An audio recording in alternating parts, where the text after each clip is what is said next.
¿Qué tal amigos? Muy buenos días y bienvenidos a mi canal de YouTube. Te saluda Hernán Neto desde Ica, Perú.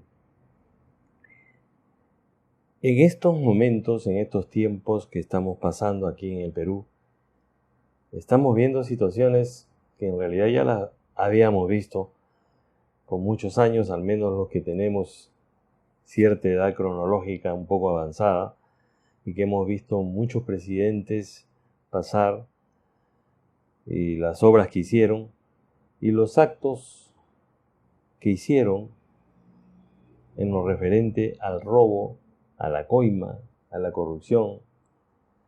Y de esto les quiero hablar muy brevemente, porque debe existir algo muy sustancial, ¿no?, dentro del organismo humano o dentro de la genética humana, que te va a permitir tú, como ser que naces puro, claro y transparente, y después te vas corrompiendo. Pero ¿qué pasa o qué debe pasar en el cerebro humano, o cómo funciona esto en el cerebro humano corrupto? Y existe un mecanismo biológico que está relacionado con la deshonestidad. Al parecer así es. Porque había un estudio publicado en la revista Nature Neuroscience que encuentra que el cerebro humano es capaz de aceptar y adaptarse a la deshonestidad. Capaz de adaptarse a la deshonestidad.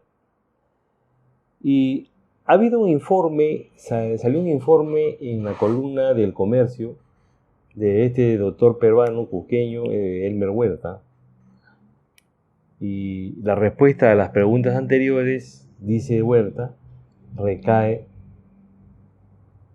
a la amígdala, o sea, la pregunta de que ¿por qué es persona corrupta?, ¿no? ¿Qué es lo que pasa en un cerebro corrupto? Entonces Huerta dice que recae en esta amígdala cerebral. No es amígdala de la que llamamos acá, sino es una amígdala cerebral que se encuentra en los lóbulos frontales y forma parte del sistema límbico, ¿no? El sistema límbico es de los instintos.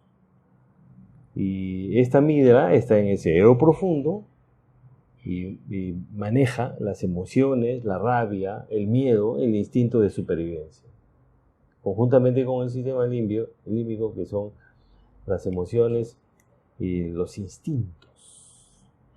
Entonces, en la amígdala recae todo esto.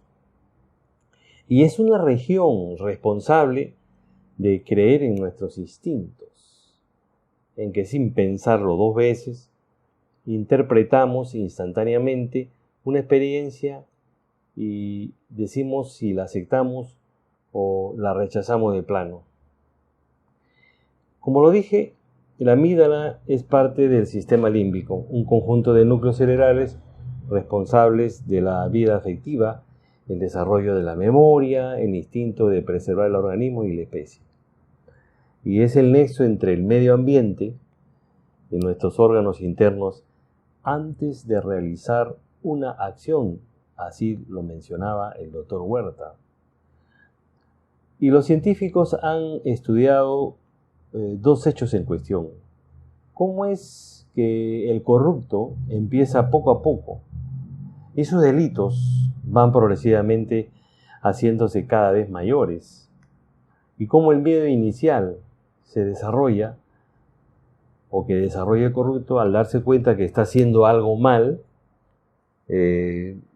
va desapareciendo, va mermando hasta cometer actos de deshonestidad y convertirse en un gran sinvergüenza. Y se hizo un experimento en 55 voluntarios y los investigadores comprobaron que la amígdala cerebral sí tiene que ver con la deshonestidad, y con esto comprobaron, de lo que yo le estaba diciendo al inicio de esta conversación, que la amígdala tiene mucho que ver.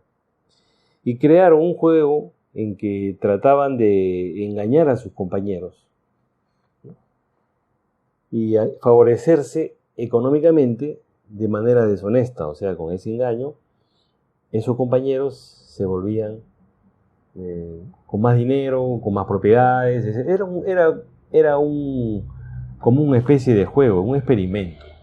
Entonces descubrieron que con los primeros actos deshonestos, la amígdala cerebral se activaba fuertemente, pero con cada acto seguido deshonesto, disminuía progresivamente. Sí, la amígdala cerebral se iba acostumbrando a los actos deshonestos. Y hay algo que comentó en anterior video el doctor Huerta, en anterior comentario que le hicieron en radio programas, todos a radio programas, en que él habla algo de esto y dice que cuando uno está niño, cuando uno está pequeñito, la amígdala está encendida como un foquito al 100%. Bueno, tiene que ver las emociones, los instintos, porque está asociado al sistema límbico, la supervivencia, la cuestión de la ira también, porque a veces los niños tienen ira, la rabia. Pero, ¿qué pasaba con el tiempo en este niño? Su amígdala, que estaba prendida como un foquito, se iba apagando cada vez que él cometía algo y que sabía que estaba mal. Pero como se iba acostumbrando a estos actos que no son buenos, su amígdala cada vez se iba apagando, achicando, cada vez que él seguía cometiendo o haciendo cosas deshonestas o haciendo cosas que sus padres o sus parientes le decían que no haga. Entonces la amígdala se iba disminuyendo hasta quedar totalmente nula. Y dijo también el doctor Huerta, en esa entrevista que yo tuve la oportunidad de escuchar, que en otros países ya se están creando una especie de islas, entre comillas, donde está entrando muchas personas para reactivar esa amígdala que está un poco perdida, un poco apagada, y crear entes, personas con amígdalas al 100% activas en el buen sentido de las palabras y para que esas personas expandan ese conocimiento de cómo hacer que tu amígdala se reactive en forma positiva y hacer un mundo mejor. Son islas que se están preparando, ¿no? Y activando la amígdala en el mejor sentido de la palabra. Es así pues como funciona la mentalidad del corrupto, ¿no? Es por una cuestión del cerebro. Ya sabemos que es por amígdala. Y los ejemplos que dan los gobernantes, los alcaldes, los presidentes regionales, que en la mayoría de los casos se roban el dinero y son corruptos. Ese es otro ejemplo que los jóvenes y los niños están mirando y adoptan y van preparando su amígdala para cometer cosas como la que estamos viendo. Es un problema del cerebro. Es un problema, diría yo también, de familia, de inculcarle valores, principios, conceptos positivos a los niños para cuando sean adultos no cometan estas atrocidades. Y como conversaba con un médico, hace poco un amigo, médico, odontólogo, él me decía pues que el corrupto al mirarse el espejo debería verse como un monstruo, ¿no? A pesar que él ya su amígdala está acostumbrada a hacer eso y no tiene miedo de hacerlo y cada vez sigue perdiendo el miedo de hacerlo porque la amígdala está apagada, no está activa, entonces cada vez su miedo es menor y sigue haciendo delitos. Y al verse al espejo debería verse como un monstruo, ¿no? Como algo horrible, como la novela de la Metamorfosis. Y debe ser así, ¿no? Debe haber momentos de lucidez de esos corruptos que deben empezar a pensar, a cranear, como se dice vulgarmente, y decir, con tanta plata que me he robado, ¿cuánta gente ha muerto? ¿Cuántos niños han ido de emergencia a una posta, a un hospital, y no estaba el médico, o no había médico, o no habían las pastillas, o no había la anestesia, o no había el oxígeno, o no había la ambulancia, gracias a ese corrupto. ¿Cuántos hospitales han podido construir con todo ese dinero que se llevaron los corruptos? ¿Cuántas miles de personas se pueden haber salvado?